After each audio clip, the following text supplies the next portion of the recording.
And we started this very small page, and we did it yesterday, but let's go back a few lines to get into the sugya again. The Mishnah had said that an example of schach puzzle was a board of a bed.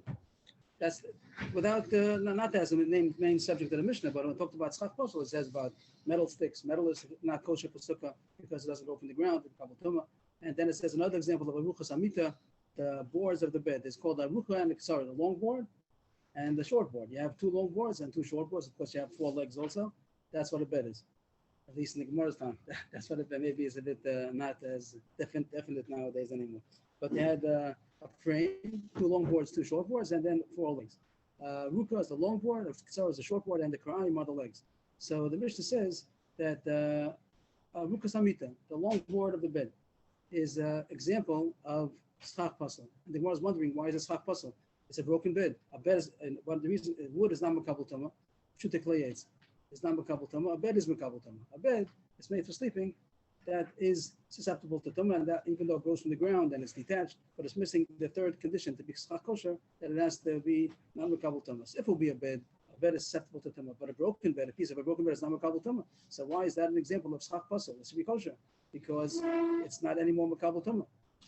So the Gemara is going to bring an opinion which we pass on like that something which was once makabel tama, even though now it's not makabel tama, it's also puzzle for schach, because it once was makabel tama. Since once it was susceptible to tama, so we made it puzzle for schach. It's a din in schach. It's not a din in tama. It's not tama anymore. But since it once was makabel tama, it still is, and that's going to be the truth.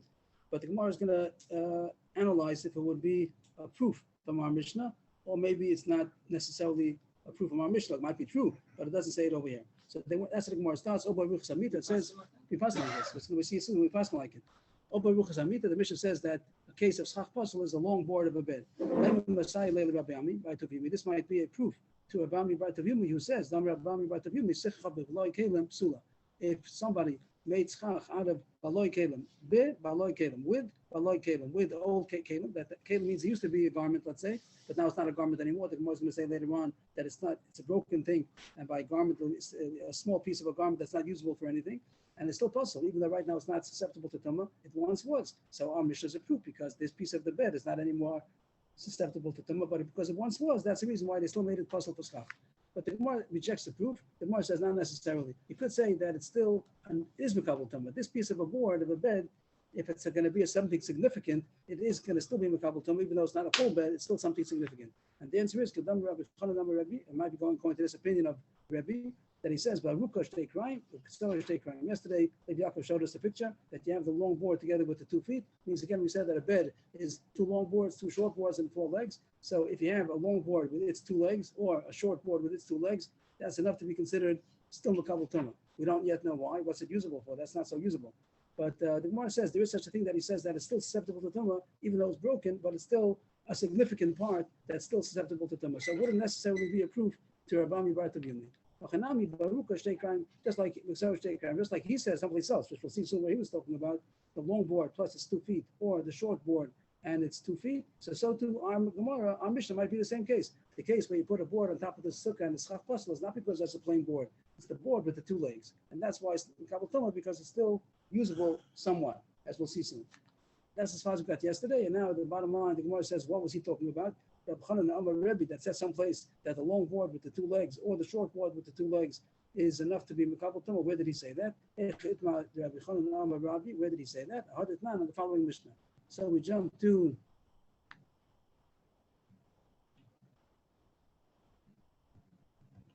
the next page, Tav Zayin. It says a Mishnah. There's Mishnah in Kalim. The Kalim is all about Masechta, about what's considered a vessel as far as susceptibility to tumah. What's considered a kli, what's not considered a kli. So here, Mita means a bed. Mita is a bed. Mita metamas chavila, metamas chavila, Rabbi Elazar. Rabbi Elazar holds that a bed is susceptible to tumah only if it's a full bed. A whole bed is susceptible to tumah. If it's broken, so it's not susceptible to tumah anymore. The word chavila means altogether, like I guess like a package deal, only when it's all packaged. I don't know if that's a word, but it means altogether. Maybe I got the wrong word. But chavila here, Rashi says, let's point out Rashi here. He says the word chavila means yachad. The first Rashi over there, that first Rashi, chavila biyachad, altogether. I'm not sure what the shorish of the word is, what the word is, but that's what we would say. Wouldn't we say assembled? Something that's already assembled. Okay, I'm not sure where the word comes from. Chavila. I'm not sure what the word. Usually, chavila means a bundle, but I'm not sure if that's what the word is here or what's a different word that sounds similar. Two meanings of the same word. I'm not sure.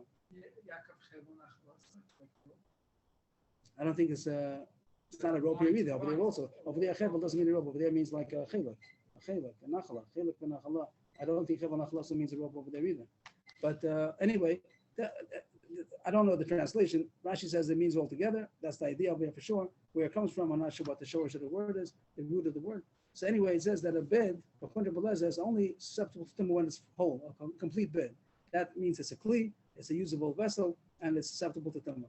Also, he throws in, not our subject, mitaris chavila, also to put into the mikvah, if you have a bed which became tameh. And all these halachas are not applicable nowadays because we don't have tumah v'tara. You have to wait for the Beis Hamikdash, so we should have to be a paraduma, and then these things will be more relative versus Hashem Kabbanis going to the Beis Hamikdash, and eating truma. But anyway, he says that if you put into the mikvah a piece of a bed, it doesn't become Torah either. And if you put it back together again, the tumah will come on again. So while it's taken apart, it is not a kli. Taisa says, but if you're going to put it back together again, even what will be the case? You had a bed that came apart, and you took a piece of a bed to put into the mikvah. Let's say you couldn't get the whole bed into the mikvah. If you go to the museums over here by the Rodian Quarter and other mikvahs by the southern excavations, you see big mikvahs. They're big mikvahs because they would have to take sometimes the bed into the mikvah also. Nowadays we don't do all that because the people go to the mikvah. But and the kalim, when they get by a new kli, also goes to the mikvah. But in those days, if the bed became tameh, the bed goes into the mikvah.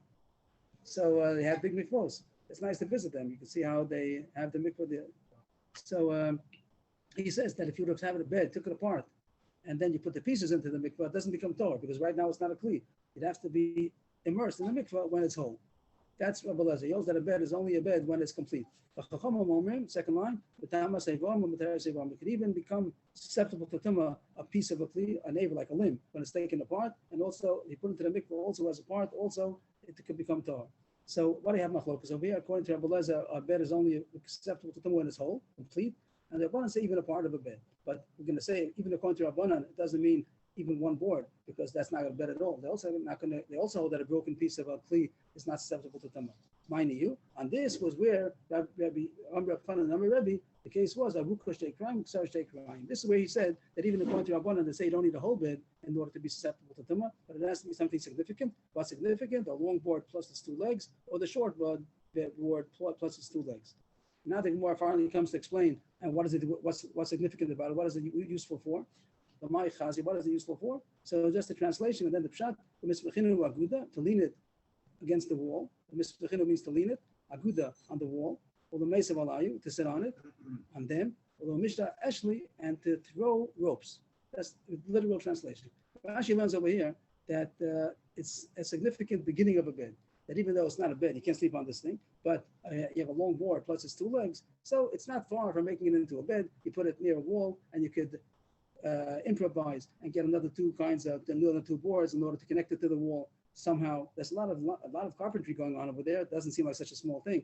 And then you can put the ropes in order to make the mattress. You put the ropes back and forth. That'll be your hold up your straw or mattress, and you have a bed. That's Rashi's pshat, and that's the end of the Gemara. There's a much Rebbe. Yes, please.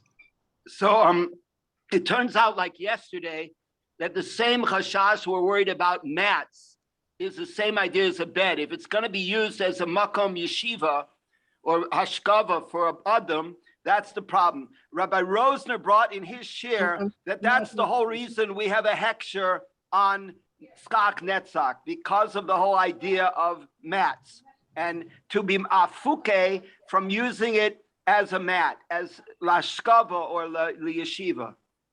I'm not sure what he's saying. Of course, a bed is not mikabel tumah, and that goes without saying. Our sugi is not talking about the fact that a bed is mikabel tumah. Our whole sugi now is talking about a piece of a bed. So I'm not sure about what you related to over here. Doesn't seem to be the subject. For sure, a bed is mikabel tumah. The question, and a machsel is a mat that is made to sleep on. It's mikabel tumah. Sure. Now we're talking about a broken piece, and the question is how usable is it? And the Gemara says that a long board plus the two legs is still considered significant. The Gemara, just another pshat in the Gemara that makes it a bit easier, that this Rabbeinu Hanan brings down from the Gaon, the Aruch says also that it's not that this is usable as the beginning of the bed, like Rashi says, but this is usable for a rope maker. We're talking about the ropes here doesn't mean the ropes of the mattress, but it means that you could take this one long board plus its two legs, or the short board and its two legs, lean it on the wall and sit on it, and to make ropes. It means when you make ropes, you have to have a high thing, a low thing, and as you make the rope, as you're twining it together, so you have to have something to roll it on. Like we understand that when you make ropes, you have to have something that you can have on a high, and then as you twine it together, you go lower or down, then you go to the bottom, you go up again. So according to that, it's not that it's a bed. According to Rashi, this is the beginning of a bed. It's still usable as a bed. The Gersa also, the fact that it says to sit on it, you don't sit on it until after you put on the ropes. The order of the Gemara is a little difficult to lean it against the wall, which Rashi says also with two, it's a lot of carpentry going on over there. It's a little difficult, Rashi's shot. The Ran seems to be much easier. Okay, so what did the Gemara say? That the Mishnah said a case of a long board plus a long board is a Mekabel Tumah. The Gemara had a problem with that it shouldn't be Mekabel Tumah right now. The Gemara said it's going to fit according to Rabbi Ami Bar Tavimi that says that if it once was Mekabel Tumah, that it's enough reason that it still should be possible for schach, and we're going to pass like that. We're going to continue right away. The next Gemara is going to go with that. Allah, we do pass like that. But the Gemara just said it wasn't a right from our Mishnah, not necessarily, because our Mishnah might be talking about that it also has the two legs together with it. Besides the long board, it also has the ruka, it also has two legs. And then surely it's Mekabel Tumah according to Rabbanan of Rebbe Lezer that say that it's still significant enough to be Mekabel Tumah. But now the Gemara continues, the first line on the screen, Gufa, we learned before, and it brings down this halacha, and we do pass like that, that even if it's not Mekabel Tumah now, if it was once Mekabel Tumah, it's also possible for schach. Gufa, we learned earlier, Amir Abami Bar Tavim, if he made schach with worn out kelim, which means it's not a kli anymore, but it once was, so it was also possible for schach. My what's the example of worn out clothing? Rags is a small little piece of material that's even smaller than 3 finger breadths by 3 finger breadths, which is very, very small, tiny little piece of material. And why is only that considered atlanius that's not Mekabel Tumah? Because anything more than that would be used as a patch. Nowadays, maybe not. But in those days, the Gemara says that this is not even usable for a poor person. If it's so small that it's not even three finger breadths by 3 finger breadths, then it's not usable even for a poor person. Even he would throw it in the garbage. But if it's 3 finger breadths, he won't throw it in the garbage. You save it for a patch. So here the chiddush is that even though now it's not Mekabel Tumah, but since it was once Mekabel Tumah, it's still not kosher for a sukkah. And we pass like that.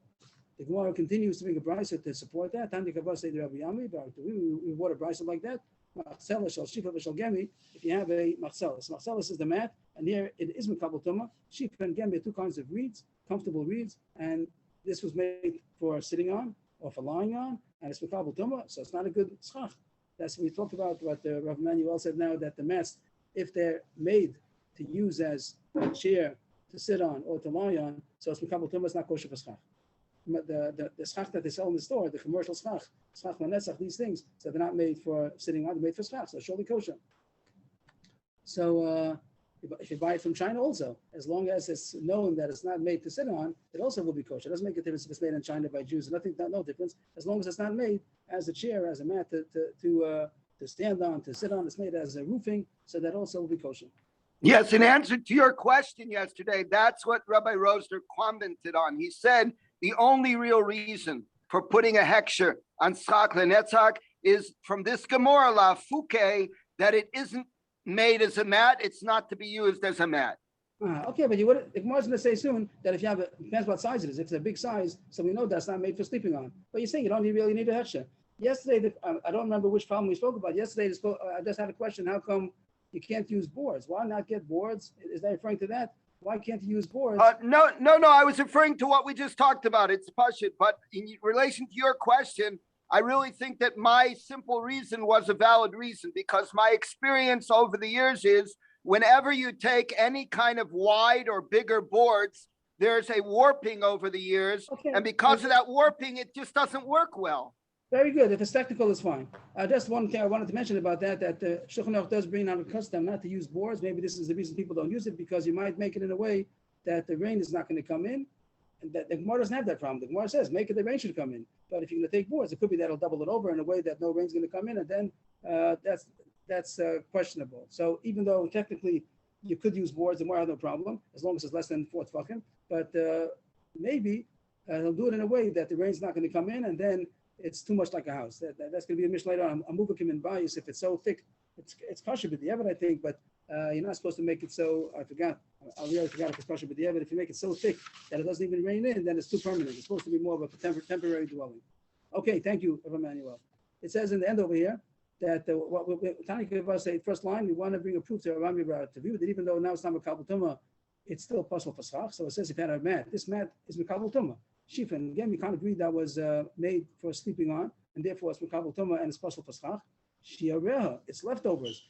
Even though it became smaller than the shear, that's Makabal Tumah. Here Rashi talks about not three balls. So three finger breasts is only for a piece of material they use as a patch. But a mat, that's not usable. You don't use a mat as a patch. So here, the smallest shear Rashi brings down is like 6 tefachim, by 6 tefachim. That's a significant mat that you could use to sit on. So here it says shiareh, it's leftovers. Even though it became less than its measurement, means that it's smaller and it's not Makabal Tumah. Then you can use it for schach. That's a fresh brisa, an explicit brisa that says that something which was once Makabal Tumah is not Makabal Tumah anymore. Even though it's not Makabal Tumah anymore, it still is possible for schach, and that's how we pass it. It's not that it was Makabal Tumah, but that it was made for purposes that can be. Yeah, that's why it's Makabal Tumah. Makabal Tumah doesn't mean that it's tumah. That's what Makabal Tumah means. Makabal Tumah means it's susceptible to tumah. It doesn't mean that it's tumah. The word Makabal Tumah, you're right. You're right. It's susceptible to tumah. That's the word Makabal Tumah means. Makabal Tumah means that it's susceptible to tumah. It doesn't mean that it's actually tumah. You're right, but that's what the words mean. So we brought a bride to Rabban, and that's what we pass in. The bride is off. This is not relevant to us right now. We're going to have it later on in a couple of pages, but we'll just finish the bride stuff. So the more brings the whole bride already. If you have a mat made out of reeds, if it's big, it's kosher for schach. If it's small, it's possible for schach. What does big and small mean? Small means that it's the size of a bed. Till that, it's still called the size of a bed. Bigger than that, it's bigger than you need for a bed. So then it shows that it was made not for sleeping, it was made for roofing or separate partitions. So then it's kosher. You can assume that it was made not for sleeping if it's big. Rashi here says that's talking about stam. Stam means that you don't know what it's made for. If you made it explicitly for some reason, okay. You made it for a double bed, okay, triple bed, fine. But if you don't know, you go to the store and you have a gedola, something which is a big mat, bigger than the size of a bed. So you can assume it was not made for sleeping. It was made for roofing and it's kosher. But kitana, if it's small, means the size of a bed. So then you can't use it for schach because it was probably made for sleeping and it's Makabal Tumah and therefore it's possible for schach. But even the big one, also you have to assume that it was made maybe for sleeping and therefore you can use it for schach. And this is not clear yet. If it's so big, why should Belezer say that you have to assume that it was made for sleeping? So the Gemara is going to be in about another 5 pages. The Gemara is going to talk about that issue. So we finish the sugya, quite an easy sugya, that the Mishnah says a case of a bedboard, which is possible for schach. The question why? And we have 1 or 2 answers. Either, the truth is that you can say even if now it's only a board, it's not Makabal Tumah, it's still possible for schach because you're passing like Rabbami Batavumi, that if it once was Makabal Tumah, it's still possible for schach, even though now it's not Makabal Tumah. And you could have said the Mishnah is not approved because it could be talking about a case where it still has 2 legs and therefore it's still enough significant to be Makabal Tumah, as we learned before by Rebbe and Maseches Kelim, as Rashi says, it's not of a significant start of a bed, but Rebbe Chananel says that it's still usable for a rope maker to use for his contraption to make ropes, and therefore it is still Makabal Tumah. But the truth is that even if it's not going to be Makabal Tumah anymore, we pass him like a Rami Batavumi, that is possible because it once was Makabal Tumah.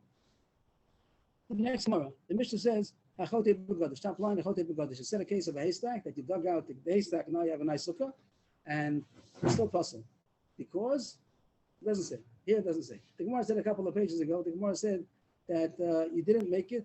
Rebbe, just in Peshat, I didn't understand the last point you made. Are you saying that these are 2 different dayas in the Gemara? In other words, we paskin that only if it was Makabal Tumah and it isn't anymore, that's enough. Just that it was once Makabal Tumah, so it's always going to be not usable. Or is the second daya mitzuraf to that daya that it depends somewhat on what it's actually being used for? No, it's not mitzuraf. It's not a combination. It's 2 different things. The Gemara says if this will be true, that, and the halach is true, that even if it's not Makabal Tumah, since it was once Makabal Tumah, that's enough reason that it's not good for schach. And our Mishnah could just mean the long board alone, even without any legs. But the Gemara just deflected the proof. There's no proof. Not necessarily can you prove it from the Mishnah, because the Mishnah might have meant that it has its two legs, and therefore it's still Makabal Tumah. So the Gemara Right, just- so why do we need the second daya? Is it just a rejected daya? Is that what you're saying? It's the Gemara, that's what the Gemara read. Just to be the Gemara, go back a second. The Gemara said, how did the Gemara start? I'm on the test Vavam and Beis. The Gemara starts off, Lame of a side Leili Rabbi Yabba Batavimi. Is our Mishnah approved? Let us say the Mishnah is approved to Rabbi Batavimi. The Gemara says, no, it's not a proof. It's not a proof to Rabbi Batavimi. But the truth is like a Rabbi Batavimi. The Gemara just says you can't bring a proof from our Mishnah, but it is true. That's what the Gemara says, right? That it's not a proof from our Mishnah, because you could say the Mishnah is a case where it still is Makabal Tumah, but the truth is like Rabbi Batavimi, that even if it's not Makabal Tumah, it's also Pasal for Schach. Okay, now the next case is Hachotit Begodish. So you dug out a haystack, and you think you have a nice sukkah, and we tell you, no, it's not a good sukkah. The Gemara said a couple of pages ago, it's possible with the Raisa because it was not made for shade. It wasn't made for shade. The Gemara here seems to be talking about that even if you did make it for shade, it's also not kosher. It means you piled up this haystack for the purpose of making shade, which means, of course, you know that you're going to dig it out. You're not going to go into the haystack in order to get shade. That's not called making it for shade. But his plan was that he's going to dig it out and have a place to be covered by the sail. So he piled up this haystack for the purpose of shade, and still it's puzzle. And now the Gemara is going to say that sometimes it is kosher. The Gemara says, the only case that the haystack is puzzle is if there never was a halal. Halal means an airspace, a hollow space. That's a tefach. Let's say he had a way, some kind of contraption. When he piled up this haystack, he did start a tefach off the ground. I don't know what they call them when you have the jacks that they lift. So they have these wooden base. Anybody know the name of them? A pallet? A pallet. Thank you. So those pallets. Let's say you have those pallets, and there is a tefach. There's a tefach as a hand's breadth that's off the ground. Let's say he stacked up above the pallet, and now he has a haystack, and it's elevated off the ground the tefach. And then he's going to dig out. Then he pulls out the pallet together with more hay, digs it out. I guess his pitchfork and digs it out. That the Gemara says if he piled it up l'chachila for the purpose of shade, it is going to be a kosher sukkah. That's what the Gemara says. Lo shanu elash ein sham halal tefach meshach shiva. It's only a problem if it didn't have a area of a hollow space, a tefach high by the width of 7 by 7 tefachim, 7 handbreadths, which is the minimum size of a sukkah. Aval yesham halal tefach meshach shiva. If he had at least that much that was hollowed out before he piled it up, and it seems that he also piled it up for the purpose of shade, I'm making shade, and he had this halal tefach. Of course, he knows he's going to dig it up. He's not going to be able to crawl into that one tefach, but he knew that he's going to dig it out. That's good enough. He made one tefach l'shem tzel, and then afterwards he can carve it out and have the sukkah, and it'll be kosher. Raise the sukkah. That's good enough. Rashi points out that even though he doesn't have the whole height of 10 tefachim, that's no problem. That even though he said tasalom and asui, that you're not allowed to do it after you made it in a puzzle way to make it kosher without doing an act. He says it's only a problem in the schach, but the wall's not a problem. Here you have, once it's a tefach, it's called schach, it's called a good roofing. Of course, you have to have a height of 10 tefachim. So go ahead, make 10 tefachim. So dig it out. Rashi compares to the Gemara where it said that you made a sukkah with a schach was lower than 10 tefachim and you dug out the ground. We had the Gemara in the beginning of the Masechta. That's also kosher. It's not called tasalom and asui in the height. So the Gemara says that that's the halacha. Tani Nabi Yachim, we learn so in the Brisa also. Just an extension. An extension? Extension of the existing tefach. Extension, you're making I have an oral tefach already. We're broadening the tefach. Oh, so broadening means, just to make sure on the words, that to make it wider is not you have to make it dafka higher. That's, yeah. But to get the 10th tefach height. The Shulchan Aruch says that even this is only good where there was a halal tefach. And at that, there's no problem, taslam and asui, on the walls. But the schach is already called a tefach. I made a schach of a tefach. That's good enough. If you're going to broaden it to the sides, where there was no pallet over there, so then only can do the 7 by 7. You can't do the wider part because over there you're making the schach again. Or there was no schach. Only the place where the pallet was, and over there you had the schach of a tefach. Then you can make it into 10 tefachim. We learn so on. Excuse me. I'm sorry. I have a picture that without the pallet though. It seems like it's just got hay on the bottom. Please do. If he's able to do it without a pallet, is also okay. How do you But- elevate it? Okay, how did he do that? I just made an example of a pallet. I don't know how they did it without. How did they make that? How did they accomplish that? Good idea, good question. I don't know. Yeah. I didn't mean to say Afka. I just meant an example, how it should physically be able to hold up. Good. Okay. Very good. 7 by 7 with a height of 10.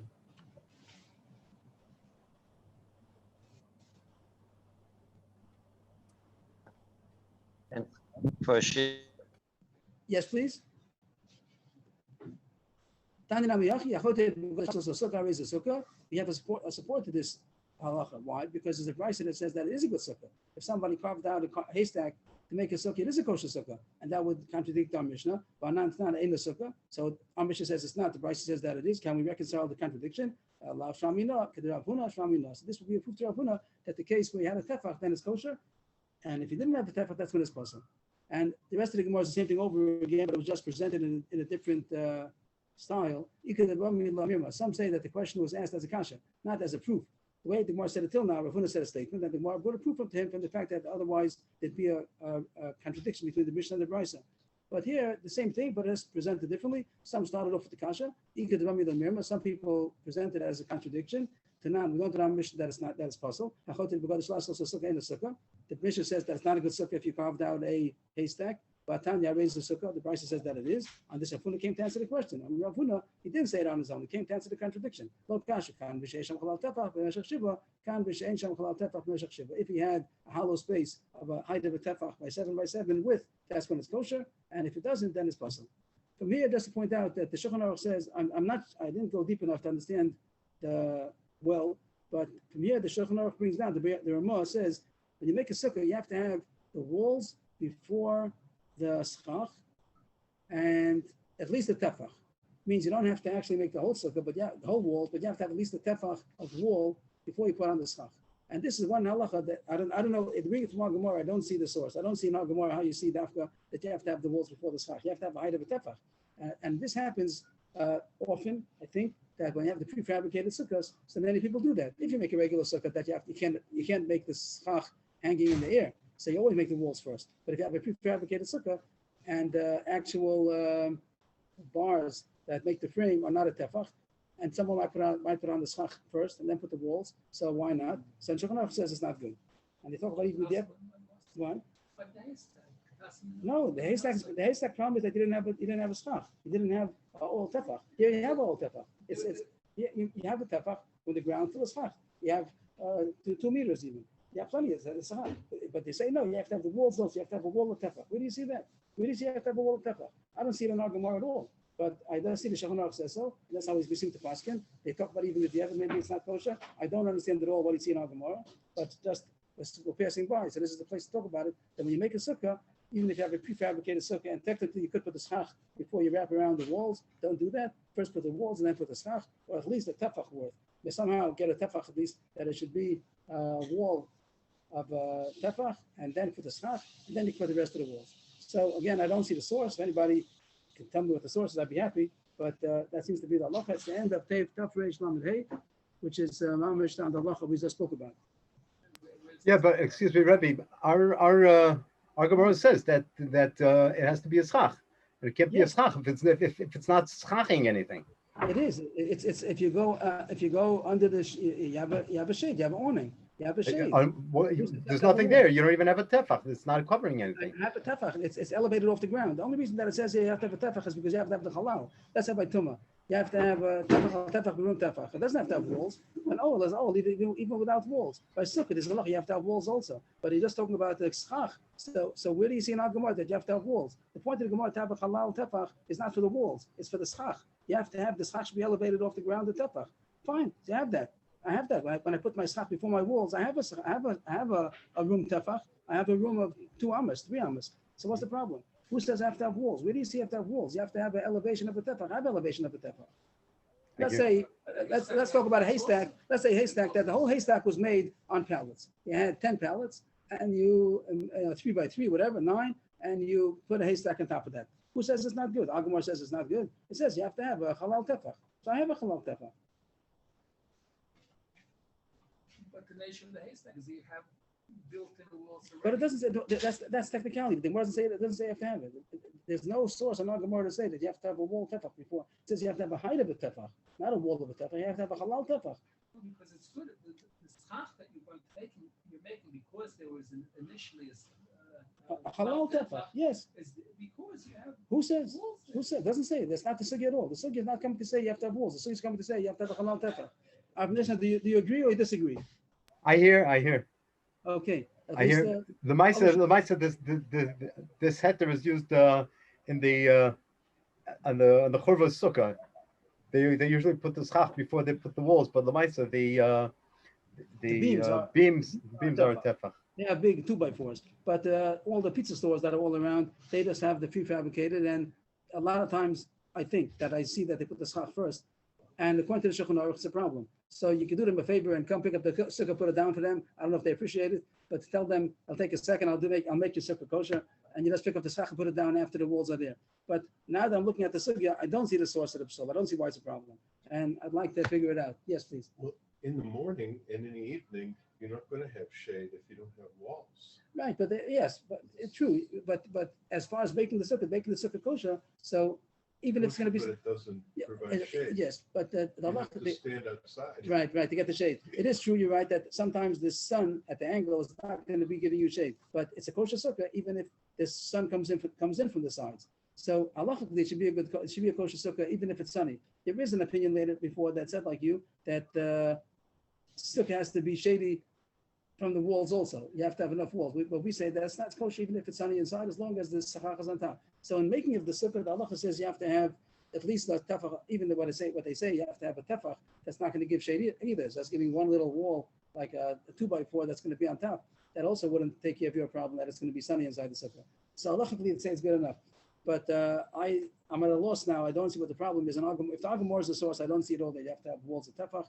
I would like to figure it out. If anybody could over Shabbos to enjoy the sugya and figure out where does it say that you have to have walls. If it's from a different sugya maybe, but in our sugya I don't see it. The Mishnah continues. There is a sugya, I think, Arba Kundisen, make schach and tefach. So over there, it doesn't talk about the walls at all. Over there, it's just talking about. There's no walls. It's just.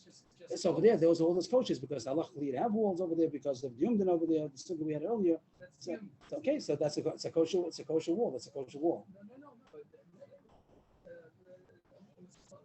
Kundisen. Yes. It's just walls. Okay, the question before the Gemara used condition to mean human, but it's not going to be kosher. You have to have walls. I know. Yes, I know you have to have walls, but the question is, do the walls have to be made before the schach or not? They, as far as I know, they. You have schach on top of it. Yes. So that means there, if you're decisive. Okay, but the question is, you have to have the walls before the schach. I can prove from there anything about this question.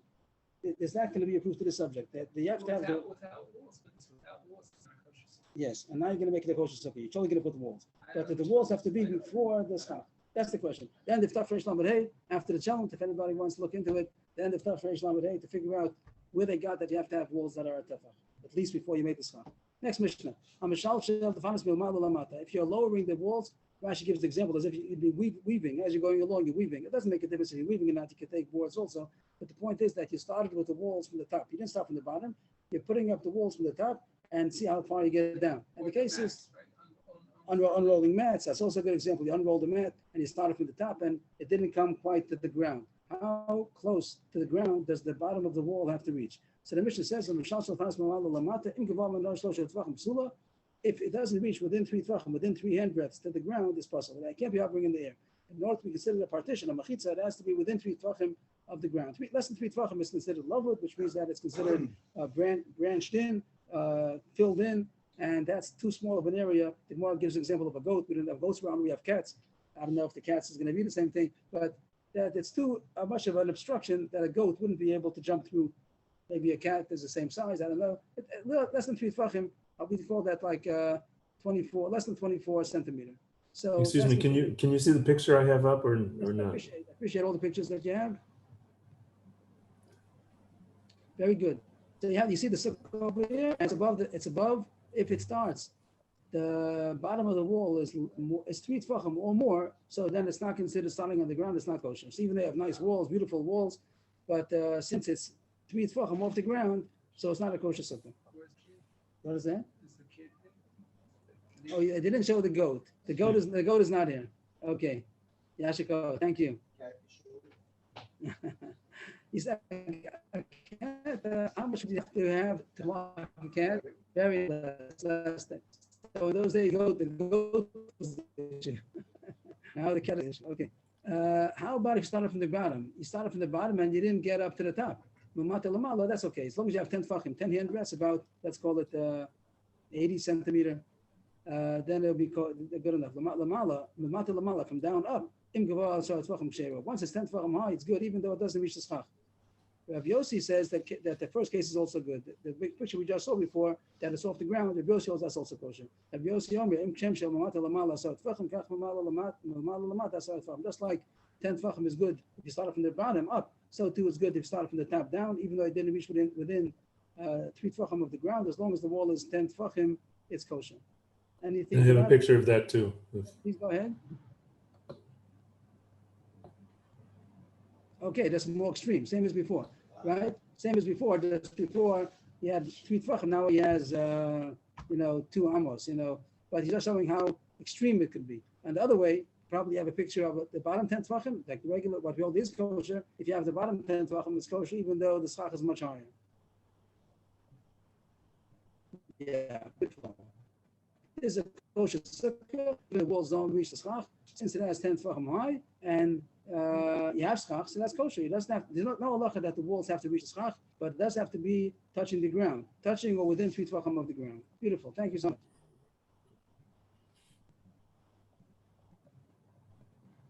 It's be short of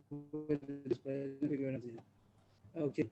The Gemara goes into the machlokas of our Mishnah. If a elevated, how we call it, a suspended mechitza is a kosher or not. Tanakama holds that it's not kosher. We hold it's not kosher like the Tanakama. But we also held that it's kosher. But Mike, if you what's the machlokas in the Mishnah? Ma'asav mechitza tuli materis and ma'asav mechitza tuli any materis. That Rabbi Yossi holds that a suspended partition is kosher, and Rabbi say it's not kosher. We passed out the Rabban that it's not kosher. There's a Mishnah someplace else by Hilchot Shabbos. By Shabbos also there's a halacha. They have to have mechitzas, you have to have partitions in order to make a private domain, in order to carry. And there's also a drabanan, which we learned in the Masechta Eruvin, even if you have a private domain, but if it 2 people in the courtyard that they each have an individual house, that's also a little bit reminiscent of a public domain, the courtyard, which is shared property. So even though halachically it's really on the Torah law, it's considered a private domain because it's surrounded by the gate around the whole courtyard. But since it has some resemblance to a public domain because it's shared by the 2 private homes, so therefore you have to make an eruv. You have to make some way how to connect them together. If you don't make an eruv, so you're not allowed to carry from the houses to the courtyard. Here the Gemara will talk about a case of a well between two courtyards that did not make an eruv with each other. There are 2 separate courtyards with a wall between them, but they want to use the well. And the well is under the wall that separates them. Yaakov, I'm sure, I hope you have a picture of this. And you have a. I have 3 pictures. I'm not sure which order they go in. And here, what do you have here? They're showing a cross section. I'm not sure. I don't understand the picture well. Yeah, it's a cross cut of they opened up the well so you could see the water inside. And then this is the mechitza. This is anything else? Some other pictures might be better. Well, it all has this one, or this one. Which state person? This is we have it right here.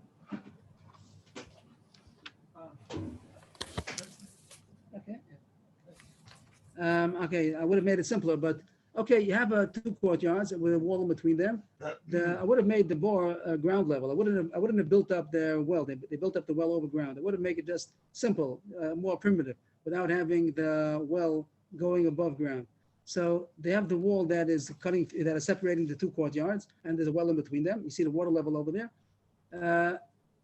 The question is if that wall that is separating the 2 courtyards, if that is enough of a separation that they should be able to take out water from their side. Each one should be able to take out water on his side. That's the only picture you have? Nothing else? Anything else to show? Any other possibilities? Just where the 10 tefachim are. Are they going up from the water or okay. above the water? Not so clear. So if you just imagine a chutzah with a wall separating it, and there's a well thank you. There's a well which is under the wall, and the wall separating the chutzah goes over the middle. So a bor shmei shei chatzeros, you have a well between two courtyards that's divided by wall, but the wall that goes, it goes over the bor, it goes over the well, but it doesn't go into the well. So you're not allowed to fill up from either side, cannot fill up from the well unless they make an Erev somehow. But the way they are, they're separated and they can't take from because the water goes from one side to the other, and they'll be taking out from the other one's water, not monetarily, but on Shabbos they're divided. I can't take out from one courtyard to the next courtyard. Elam Kain, Asulam Asar Tfachim, Bein Umala, Bein Umata, Bein Mitoch Ogno. The Tanakama, these first Tanam, they hold that the wall on top, even though the wall is suspended over the well, that's not good enough. It doesn't separate. The same way by an our Mishnah that a suspended wall is not kosher. So the wall that's suspended over the bor, even though you might say that, look at it as if it's separating, also imagine it to go down. You don't do that. Same way our Mishnah also said the same thing. But they do say that if you have a partition separating within the rim of the well, that is good enough. Even though it doesn't go down to the bottom of the well, it doesn't separate the well. But the fact that it's in the rim of the well, that's also good enough. The question is if it has to be in the bottom of the water or it could be on the top of the bore as long as it's within the rim. So here, that's how the Tanakama goes. Tanakama says you have to have a partition separating within the well. It could be high up in the well, down low in the well, as long as it's within the rim. The next page over here.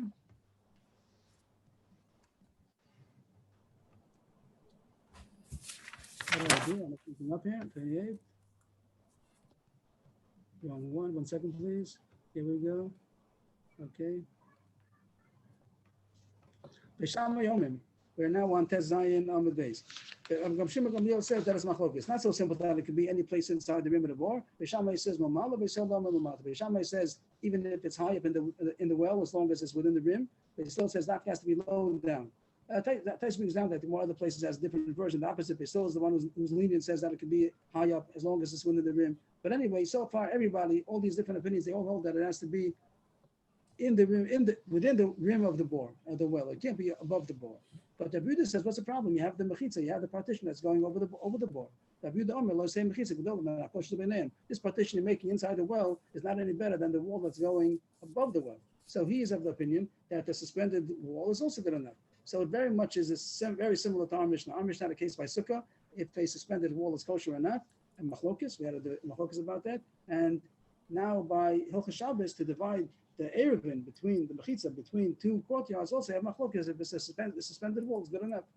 So the Gemara thinks that it's the same thing. That these two opinions, they go together. And our Mishnah holds that a suspended wall is kosher by Sukkah. Over there, Yehuda holds that a suspended wall is good by Shabbos. So they hold that they're in agreement. But the Gemara says not necessarily. The whole Gemara just to say that not necessarily true. It is true that in our Mishnah and the other, by Sukkah, by Erevin, both of them have the same issue about suspended walls, but not necessarily are they interdependent. Elohi. Lo, Rabbi Yehuda, Savalak Rabbi Yossi, Rabbi Yossi, Savalak Rabbi Yehuda. Not necessarily do they hold of each other. Rabbi Yehuda, Savalak Rabbi Yossi. It could be even Rabbi Yehuda says by Erevin over there, by Shabbos, by the well, that he holds a suspended wall is good enough. Not necessarily there's a like Rabbi Yossi that by Sukkah it's going to suspended wall is going to be kosher. It could be that we're going to be more machmir by Sukkah. Ad kan lokam Rabbi Yehuda Hasam El Beru Chaseres Rabbanon. Avalach Sukkah the Raisa law. Maybe there's a difference between a rabbinic or if it's Torah law. That the whole halach of Sukkah is a Torah law. That you have to have a good partition. So maybe on a Torah level, it's not considered a mechitza. But over there by Erevin, it's the whole halach of Erevin that you have to make a partition between two neighbors in the courtyard. The two courtyards, everyone's surrounded. It means on the Torah law, they're all considered a private domain. You could on a Torah law, you'd be able to transfer from one courtyard to another courtyard. They're both considered private domains. It's only Rabbanan. The whole thing about Erevin is only Rabbanan. For that, they said they made the whole issue of the Rabbanan as a fence around the law. They invented the whole thing, so they could say that this partition is good enough. But when you come to a Torah law, so maybe you have to be more stringent, and over there it would not be considered a good partition. So not necessarily there's a Yehuda hold like Rabbi Yossi of our Mishnah. And also the opposite, it could be that there's a reason why Shabbos is going to be more stringent than Sukkah. Ad kan below Rabbi Yossi, let's just move up the screen. Below Rabbi Yossi, not necessarily there's a Rabbi Yossi like Rabbi Yehuda, because Ad kan lakam Rabbi Yossi Yocha Elu b'Sukkah the mitzvah saseh. Aval Shabbos, this is Kilolo. It's true that Sukkah is the Raisa, it's a Torah law, and he's saying that even for a Torah law, the suspended partition is good enough. But by Shabbos, it's true that the whole din is Rabbanan, the whole even is Rabbanan, but it's a Rabbanan of a very stringent Raisa. Shabbos is very severe, that if somebody transgresses Shabbos intentionally with witnesses, so then it's a capital punishment. So a mitzvah, a sukkah, it's a positive commandment, but it's not a capital punishment. Shabbos is much more stringent than sukkah. So maybe even when they made the fence around, I use the word fence, I don't mean the fun or anything, even when they made the fence around the laws of Shabbos, and it's only Rabbanan, the area is only Rabbanan, but it's Rabbanan of a very, very important thing. So maybe over there, they were machmir that a suspended wall partition is also not good enough. So it is true that we find a machlokes by Hilchos Sukkah if a suspended partition is good. We find the machlokes by Shabbos Eruvin if a suspended mechitza is good. It is true, but not necessarily did they hold of each other. It could be that each opinion doesn't hold of the other subject. It's good. The Gemara is just saying that it's not necessarily interdependent. It happens to be we hold that both of them is not good, not by Sukkah, not by Shabbos. We hold that a suspended mechitza is not good. Only if you put it inside the well over there, even though it's also suspended inside, but it's suspended inside the board, that's good enough once it's made for the water and it's noticeable that it was made for the water, especially leniency by water. But otherwise, we hold that a suspended mechitza is not good, not by Shabbos, not by Sukkah. The Gemara is saying there was a story in Tzipori. What's Tzipori called nowadays? Anybody? Tzipori is still called Tzipori? Anybody know? In the north, Tzipori is still called Tzipori? There's a Tziporis.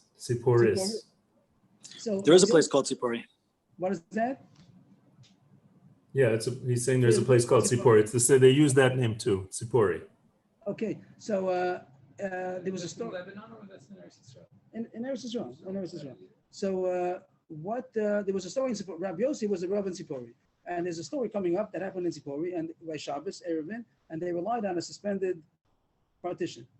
So the Gemara thinks that's a proof that Rabbi Yossi holds it by Shabbos also. The Gemara is trying to differentiate that not necessarily Rabbi Yossi of Sukkah is also going to hold a suspended mechitza is good by Shabbos also. Not necessarily, could be he doesn't. But the Gemara says it was a story in Tzipori that they did rely on a suspended mechitza. Wasn't that Rabbi Yossi? It was the Rav.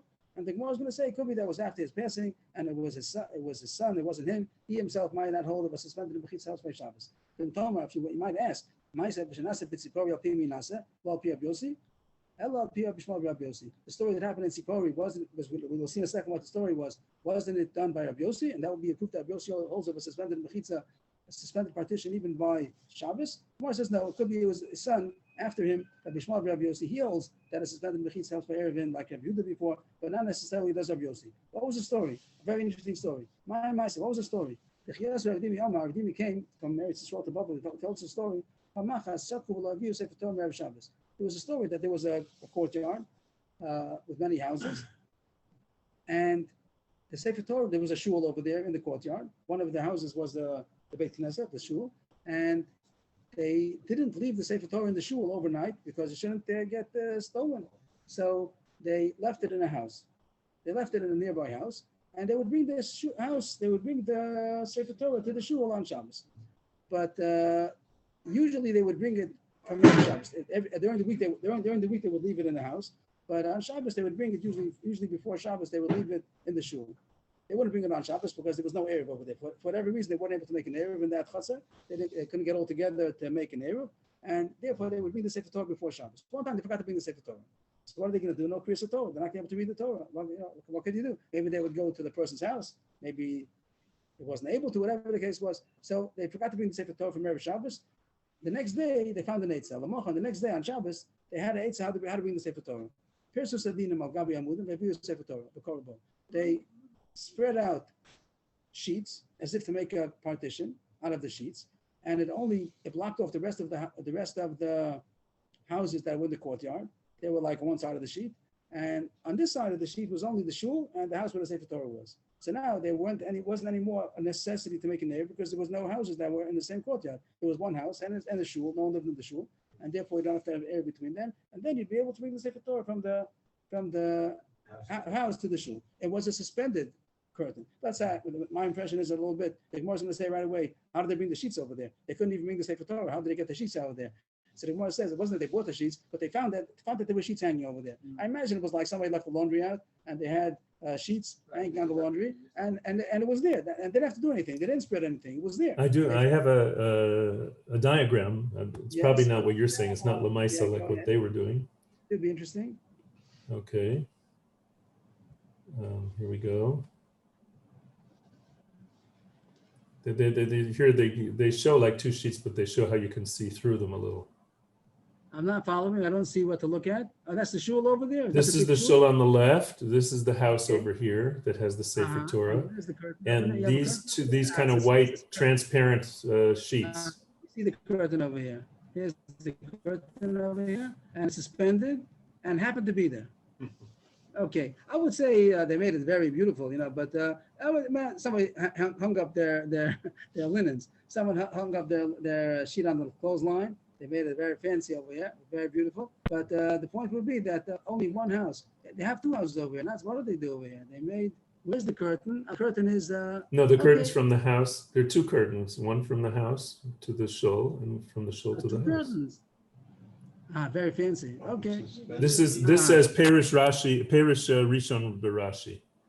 Okay. It could have been it was the back end of the chutzner. It was the back end over there, and only the house of the Sefer Torah and shul were left in the back. Okay, I would have made it much more primitive, but they made a beautiful picture. Okay, let's go. So the point was that they had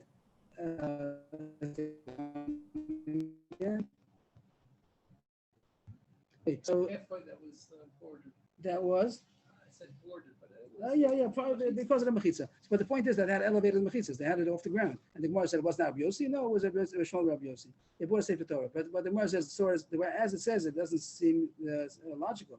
They spread it out on Shabbos. Shabbos, how did they bring it? They couldn't bring the Sefer Torah either. How did they bring the sheets? Ella matzos the din and prusim al gabi amudim. They view Sefer Torah. They view Sefer Torah korbo. They found happened to be the sheets were spread out before Shabbos, and it was a good mechitza, and they were able to bring a Sefer Torah and to read in it. So that opinion did hold that an elevated mechitza is good for Shabbos also, but not necessarily was Rabbi Yossi. It could have been the next generation, his son, and he holds that is good, but the father might not have held that as good. We ended the sugya. We hold the machlokis if a suspended partition is good by Shabbos, machlokis if a suspended partition is good by Sukkah. We hold that it's not good by either. So you have to make sure that the mechitza starts within 3 tvachim. If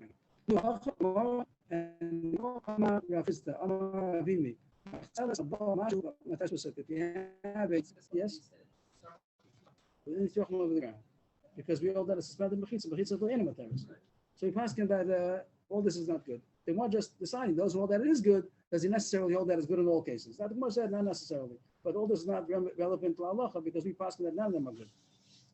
We hold all these cases are not good. You can't have a suspended mechitza. Mechitza is not good. The only case is good is by water, over water, and the case of the board, even though it's suspended inside the board, it doesn't reach the bottom of the board. That's good enough because for water, we have that leniency. If you live by ocean front and you have a way you want to be able to draw water from the ocean, so there's a way mechitza is good over there. We had a nerevin over water. There's a leniency that you're not relying on a suspended mechitza, but not on dry land. Okay. What do we do as far as good achis? We don't hold the gurachas. Ain't gurachas. Gurachas is another way of saying mechitza tluya. You don't say gurachas. We don't hold the gurachas. We only hold the gurasik, not gurachas. Yeah. We don't hold the gurachas. Only good. Yeah. Yes, please. What if you had a pulley already for the laundry, but you didn't walk out and carry, but you just ran it out? Is that called carrying? If you have a same case you were talking about, You pulling can't the sheet throw- across. throw something either. I would imagine. I imagine also that you're not allowed to. The But question, you throw keys across. right? You can't throw either. Can't do it Just like you can't carry, you also can't throw either. So this will also would be considered that you're also pulling it, even though part of it is still in the original place. I can't say for sure. Throwing surely you're not allowed to. Keys for sure not. But something which is big and part of it remains in the original place, and you're just extending it, is that also us or not? I don't know. I forgot to tell you before we start that I always reserve the right to say I don't know. I use it a lot. Okay. They don't all agree either. The Gemara continues. A mat which is 4 and a mashu and a something 4 plus, that's good enough to be the wall of a sukkah. So we're talking about the height. The height of the sukkah has to be 10 tvachim. So it says if you have a wall which is just 4 plus is enough to make you a wall. How is 4 plus equal 10? Because 4 plus. I have a picture here.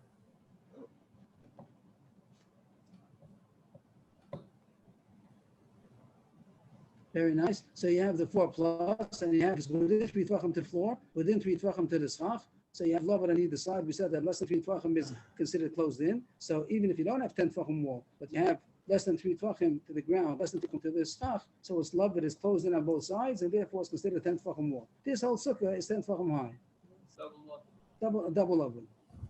And I thought we said that it didn't matter as long as we had, even if this were down at the bottom, as long as you have 10 tfachim, wasn't that enough? No, if it's all the way at the bottom, then it's only 4 Tvachim. This wall is 4 Tvachim. If it's on the bottom, it's only a 4 Tvachim wall. You have to have 10 Tvachim wall. Oh, you have to have 10 tfachim. I see. Uh-huh. The sukkah- But doesn't the Lovid count? Doesn't it Yes, make Gary? up the 10? Gary, I don't- Doesn't the Lovid count to make up the 10? because the three- the 4 plus means 4 and 2 pluses. 4 plus 2 mashus. So it's within 3 to the top, it's within 3 to the bottom. Altogether it's 10. Right. Now, that 10 is not very much. 10 tefachim is not a lot. Right. They should have put somebody sitting inside the sukkah, sitting, not standing, sitting inside the sukkah because it's a very low sukkah. 10 tefachim is the minimum height for a sukkah, but it's true. 10 tefachim is like 80 centimeters. So they should have maybe dramatized the point that it's a very short sukkah. That's true. That if you have a short sukkah, 10 tefachim height, you'll be able to manage with a 4 tefachim wall because it'll be level on both sides, top and bottom, and altogether you have 10 tefachim. Very good.